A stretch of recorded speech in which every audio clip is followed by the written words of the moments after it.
Ok.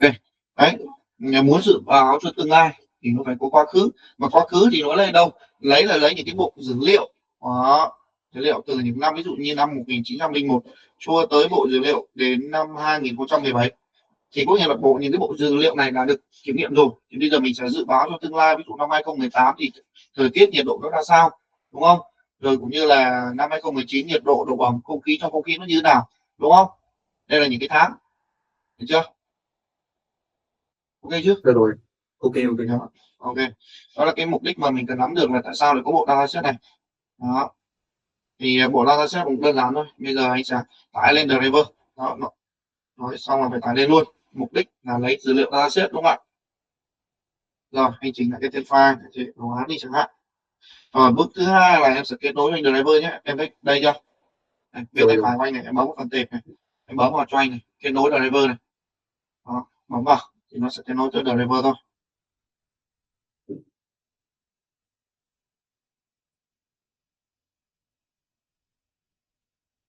Đấy, em thấy xuất hiện driver bên cạnh chưa? Rồi. Ừ. Thì driver này nó cũng là cái phần mà mình sẽ kết nối dataset và mình lấy đây thôi, ví dụ như hệ thống dự báo thời tiết được điều đâu nhỉ, này đúng không? Thì driver Rồi. vừa tải lên là có file CSV, được chưa? Rồi. Rồi mục mục đích nó là làm gì thì tí là chạy code thì nó sẽ biết. Và bước thứ ba là bước chạy từ trên xuống dưới, không bỏ qua câu lệnh nào. Đó, được chưa? Thế thì cần nắm giữ vững cho mình ba cái này là có nghĩa là em đã chạy được cái file bằng nguồn rồi. Thì sau bây giờ mình sẽ trình bày code. Còn về phần báo cáo thứ thì sau khi chạy đến đâu thì hầu như anh đều có giải thích rất là kỹ và chi tiết. Thì bây giờ mình có thể thực hiện, em có thể copy code ở đây, hoặc là gì ạ? Đó, hoặc là nhìn anh thao tác nhé. Ví dụ anh copy code đây này, cái mục đích của cái đoạn này để import các thư viện vào, được chưa? Trong đây cũng trình bày rất là chi tiết này, cài đặt thư viện này, được chưa? Đó, đối với những hình ảnh trực quan ta sẽ sử dụng với Pololi, đúng không, để tạo ra hình ảnh trực quan, bắt buộc phải cài nó, đúng không ạ? Đó thì nó sau khi mà nó chạy thành công thì nó sẽ bấm tích. Còn nếu mà chạy sai ấy, thì nó sẽ báo đồ ở, ví dụ như anh sẽ thực hiện một cái đoạn câu lệnh, ví dụ nó chạy sai thì chẳng hạn, ví dụ anh sẽ chạy một đoạn lệnh này. Đó, đó. Chạy sai thì nó sẽ báo sai luôn, thấy chưa? Đây là cái việc Rồi. mà anh sẽ thực hiện đến cái bước mà đọc dữ liệu này. Thì để đọc dữ liệu là cái việc mà anh là kết nối với driver. Bây giờ anh sẽ lấy dữ liệu là đường dẫn này, có chuyện đường dẫn này, anh đưa vào đây, được chưa? Đó, đóng lại Rồi. để chạy chương trình, được chưa? Đây là cái bước ví dụ như là bình thường làm anh sẽ không biết thôi, nhưng mà cái file cũ này nó đi đâu mất. Đó, anh sẽ chạy lại chương trình này. Đó, em thấy được chưa? Có nghĩa là đây là cái bước mà anh đã đọc dữ liệu trong file CSV này, được chưa? Đó, cùng đi cho rõ, thấy không? Thứ Rồi. hai là sau khi đọc dữ liệu xong thì mình muốn làm gì ạ? Đọc dữ liệu xong thì phải hiển thị dữ liệu chứ, đúng không? Dạ vâng. Hiển thị dữ liệu này.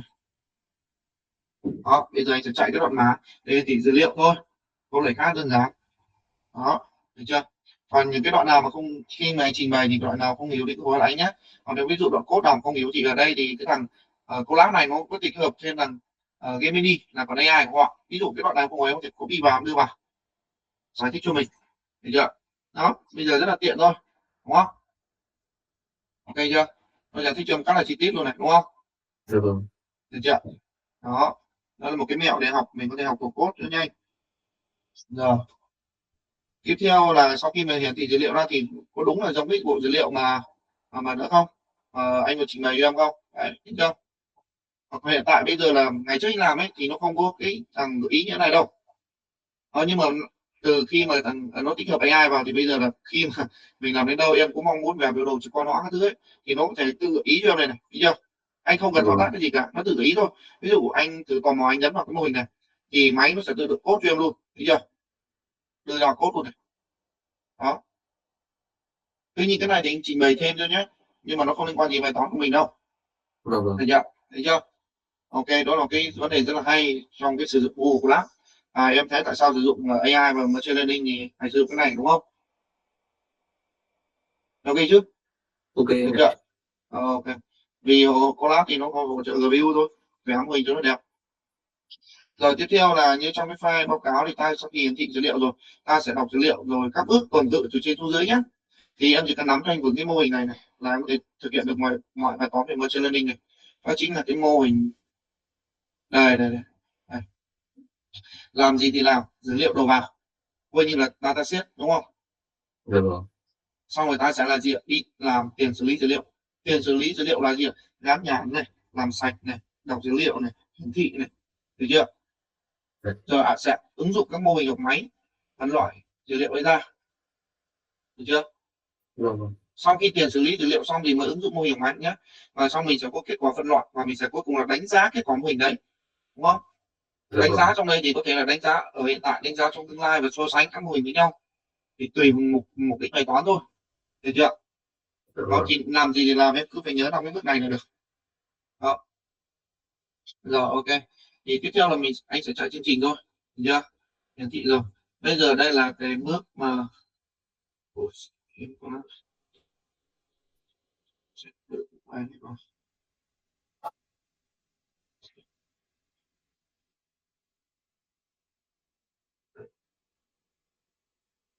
bây giờ anh sẽ thực hiện tuần tự như trong cái file đồ án nhé, để là cái khóa cuối cùng nhé.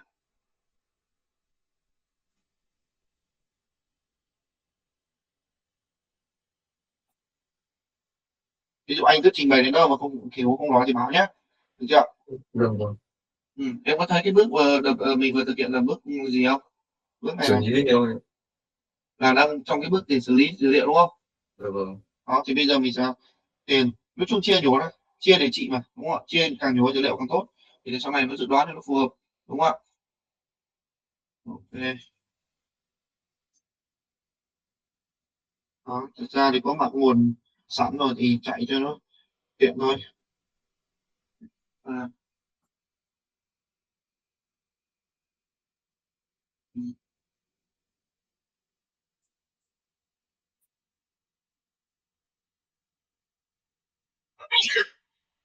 Được chưa? Em mà thấy những cái cột về năm chưa, cột về tháng chưa, cột về nhiệt độ chưa?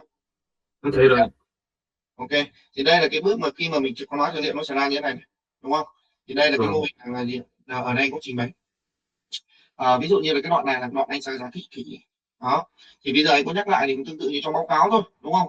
Thì làm gì làm, chúng ta cũng có 4 mùa chính, xuân hạ thu đông. Mùa đông thì gồm tháng 12 đến 1 tháng 2, mùa hè thì gọi là tháng 3 tháng 4 tháng 5 tháng 6, số mùa là tháng 6 tháng 10 tháng 8 9, mùa thu là tháng 10 11, đúng không ạ? Vâng. Thì sao không? Đúng rồi. Đó, thì đó là cái việc mà mình sẽ quan sát dữ liệu nó như thế này. Thì mọi vấn đề thì đều có được trình bày kỹ và chi tiết ở trong báo cáo. Thì sau khi trình bày thì đoạn nào không rõ không hiểu thì họ lại vay, được chưa? Vâng. Ok.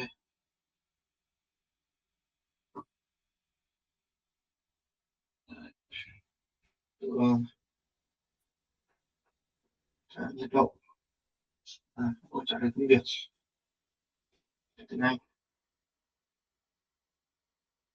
Đấy, thì bây giờ là cái đoạn này thì anh sẽ làm gì? Anh đang tìm ra tháng và nhiệt độ. Với lại ở đây đang tìm là nhiệt độ ấm nhất này, với là nhiệt độ nóng nhất, đúng không? Rồi là lạnh Vâng. nhất này, và trung bình hàng tháng về nhiệt độ. Đây, đúng không ạ? Đó, em lấy Vâng. cho ví dụ, em phải bấm vào đây để xem này. Ví dụ như là tháng tháng là ví dụ tháng 5 đi, tháng 5 thì nhiệt độ mắc là bao nhiêu? 30,78, đúng không ạ? Dạ đúng rồi ạ. Thấy chưa? Thấy mắc chưa? Đây này. Đó. Em thấy rồi, anh thấy rồi. Anh đang lên chuột để cho em xem này. Đó. Thì trong đây cũng có trình bày như thế này. Tháng riêng là những ngày có ngày tháng lạnh nhất này, có thể là những ngày nóng nhất trong một năm này. Tháng 7 là có nhiệt độ là chuẩn lý nhất, cũng như là tháng 7 ít thay đổi nhất, đúng không? Và là gọi là ấm áp. Nói ấm áp là cụm từ để viết trong báo cáo thôi, nhưng mà tao thì hiểu là đó là ngày nóng nhất. Tháng 7 là tháng nóng nhất, đúng không? Dạ vâng. Và trên thực tế nó cũng là như vậy, đúng không? Rồi ok, sau khi mà đây là toàn bộ những cái quá trình mà tiền xử lý dữ liệu. Đó, mình xác định được những cái cột, những cái hàng, thì bây giờ mình sẽ ứng dụng mô hình học máy vào. Thì đây là ở cái đoạn là ứng dụng mô hình học máy nhá. Ứng dụng mô hình máy. Em làm Bitcoin những mô hình học máy nào nhỉ? Gây quyết định hồi quy. Ok, sẽ là ổn rồi. Thì ở đây sẽ ứng dụng những cái mô hình gì? Ở đây sẽ ứng dụng là mô hình học máy Kermin. Kermin là gì ạ? Đã đọc qua tài liệu chưa? em đọc em em đọc qua rồi. Ok, Kermin đúng không? Là một dữ liệu học không giám sát để phân cụm dữ liệu và đồng nhất và không đồng nhất. Dữ Dạ liệu vâng. cho một cụm. Đó thì em có thể đọc qua những cái hầu như là những cái này điều chỉnh bày rất là trình bày ngắn gọn thôi, nhưng mà nó hầu như là đầy đủ hết ý rồi. Bởi vì Dạ là vâng. nếu mà không có bay về cũng cần không học về thuật toán thì nếu mà có trình bày dài quá thì đôi khi đọc nó không hiểu đâu, thì cứ Vâng nắm vâng. tích là được, đúng không ạ? Đây nhá, câu chuyện đầu tiên anh sẽ cài đặt thư viện này, ta sẽ tuần tự qua các bước này: cài đặt thư viện, đọc dữ liệu này, mô tả thuộc tính này, đúng không? Kết quả Dạ nói vâng. này. Đó, rồi chúng ta tiếp tục mà đến ứng dụng mô hình máy, đúng không?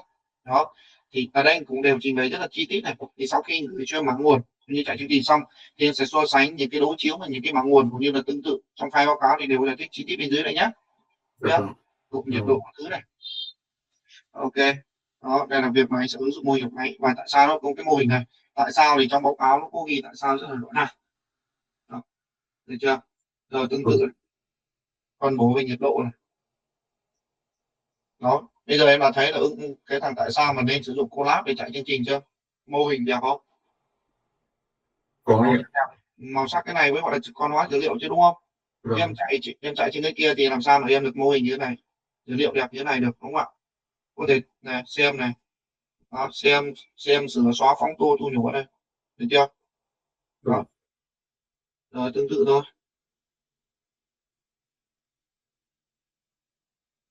Được chưa? Ở đây thì chúng ta đang chưa ờ, cái này gọi là cái gì? Mật độ về nhiệt độ. Đó. Rồi tiếp theo dự đoán tiếp. Đó, được chưa? Đó có nghĩa là bây giờ là anh đang bắt đầu là dự đoán cho từ năm đến năm 2000 là 2020, thấy chưa? Đó, đúng không? Vâng. Ừ, ok, dự đoán đến năm 2020 và có thể dự đoán đến 2024 2025 cũng được, tùy.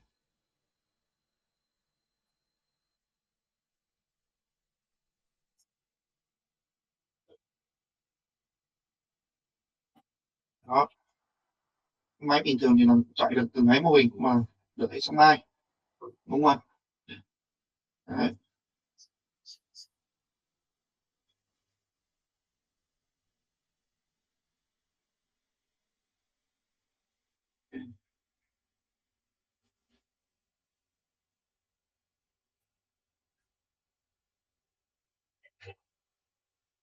Ví dụ như ở đây thì anh sẽ dự báo cho năm 20, trước anh làm lâu rồi, bây giờ anh sẽ dự báo cho năm 20 2024 đi chẳng hạn, 2025 đi, đúng không? Cho nó tương lai.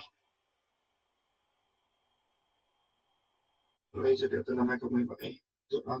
Đáng lẽ phải dự đoán cho năm 2025 ấy, thì phải dự đoán từ thì phải dự đoán đến năm 2018, 2018 dự đoán xong rồi năm 2019, nói chung nó phải dự báo từng năm, được chưa? Đó. Thời gian thông tin không? Đó, được chưa? Còn đây là cái bước cuối cùng mà mình sẽ thực hiện như trong cái file báo cáo này tôi trình bày. Đó, thì đây là nhiệt độ trung bình năm, cũng như là và anh cũng sợ là trước đây thì nó không có AI ấy, vì cái bộ này làm trước đây 2 năm rồi, anh sợ nó không có AI ấy, nên anh cũng đã có giải thích code nó rất là kỳ ở đây, được chưa? Nhưng mà bây giờ có AI rồi thì đoạn nào công yếu em có thể tận dụng nó, đúng không ạ? Vâng. Đó, cái phần này có thể bỏ qua. Đó, vì ví dụ như bản chất em làm thì có thể hiểu, em có thể bỏ qua đoạn này. Mà anh sợ là ví dụ anh làm anh nói lại cho em không hiểu đôi khi để cái này, tùy nhá, bỏ đi hoặc để Dạ. lại tùy em thôi, được chưa? Đó thì đây là cái việc mà mình sẽ dự báo cho năm 2018. Đó thì nó sẽ như nào, tăng mạnh hay là nhiệt độ qua một năm nó có xu hướng tăng mạnh hay là giảm đi, được chưa? Đó rất là kỹ nhé, có thể dự báo được theo mùa và đưa ra kết luận thôi. Đó. Đó, anh có thể dự báo được cho cả năm 2023 mà đấy, trước đây là bộ dữ liệu cho năm 2023 này. Nếu muốn dữ liệu cho năm 2025 thì cũng được. Tuy nhiên để mà dự báo được cho năm 2025 ấy thì nói gì khi mà đã có 2018 rồi, đúng không? Dạ vâng. À, thì mình mới dự đoán được 2019 mà tự dưng mình nhảy vọt cái lên đến nhảy vọt lên cái 2025 thì nó không lý, mà cứ thử làm luôn nhé. Đấy, 2025 đáng ra là 2025 đây. Em sửa nhầm là 2015 này ạ. Ok,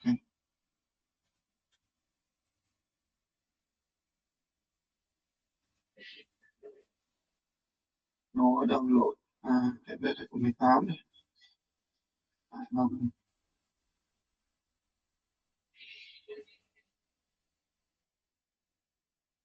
Ok, thì in ra thôi. Sau khi mà có thông tin rồi thì in ra cái mấy 2025 này, đúng không? Đấy, em muốn dự báo là năm 2025 thì mày dự đoán năm 2018, 2019, 2020, đúng không? Đấy, anh đã dự đoán được cho năm 2025 chưa? Rồi. Được chưa? Thì dựa trên những cái này có nghĩa là nhiệt độ dự báo thời tiết của năm 2025 thì có lẽ là thấp hơn so với 2016 vào thời điểm nào, đúng không? Đấy, Vâng. đó. 2016 thì hiện tại ví dụ như là nhiệt độ của nó là mức độ trung bình đỉnh điểm là nó là nóng nhất, đúng không? Ví dụ rơi vào khoảng 26,45 độ, được chưa? Còn hiện tại Rồi. 2025, 2025 thì ờ, mức độ trung bình là 26,22 độ. Đấy, được chưa? Dạ vâng. Em, đó. Thì xu hướng càng ngày nó càng tăng, thì trái đất nó càng ngày càng nóng lên thôi. Nhưng cái này nó không chính xác đâu nhá. Anh báo trước nhá. Mình muốn 2025 thì em phải dự báo được năm 2023, 2024 rồi đến năm 2025. Chứ mà ở đây là bộ dữ liệu có năm làm đến 2017 thôi, mình nhảy vọt đến 2025 thì nó cũng không đúng với thực tế đâu. Nhưng mà trong mức độ nghiên cứu như thế là ok rồi, đúng không ạ? Dạ vâng. Ok, cảm ơn chứ. Hoặc mình có thể xem một số cái biểu đồ này, họ có thể gợi ý cho mình này. Đấy, xem các biểu đồ được đề xuất này, ok không? Đó. Giờ gọi AI sướng thế gì, đôi khi không biết code nhưng mà vẫn có mô hình. Đấy, nó dự báo cho em về nhiệt độ này, nhiệt độ theo năm này. Đó. Được chưa? Đó, bấm phát này, tự in out cho mình không, đúng không? Dạ vâng. Đó, hiện hóa này. Nhưng mà cái này thì không đúng đâu, vì nó chẳng liên quan gì đến cái bài toán của mình cả, nhưng cứ đưa vào nhé. Được chưa? Anh giới thiệu thêm để mình nắm rõ thôi. Thì trên đây toàn bộ những cái nội dung mà anh muốn truyền tải tới, thì tụi em có chỗ nào thắc mắc thì cứ có thể nhắn tin với anh nhé. Được chưa? Dạ vâng ạ. Có phần nào mà thắc mắc không? Dạ không. Rồi, ok. Nếu không còn phần nào thắc mắc thì chắc anh sẽ tạm dừng cuộc họp ở đây. Thì có chỗ đoạn nào không rõ thì cứ qua Zalo cho anh nhé. Thế anh gửi em đoạn code nha.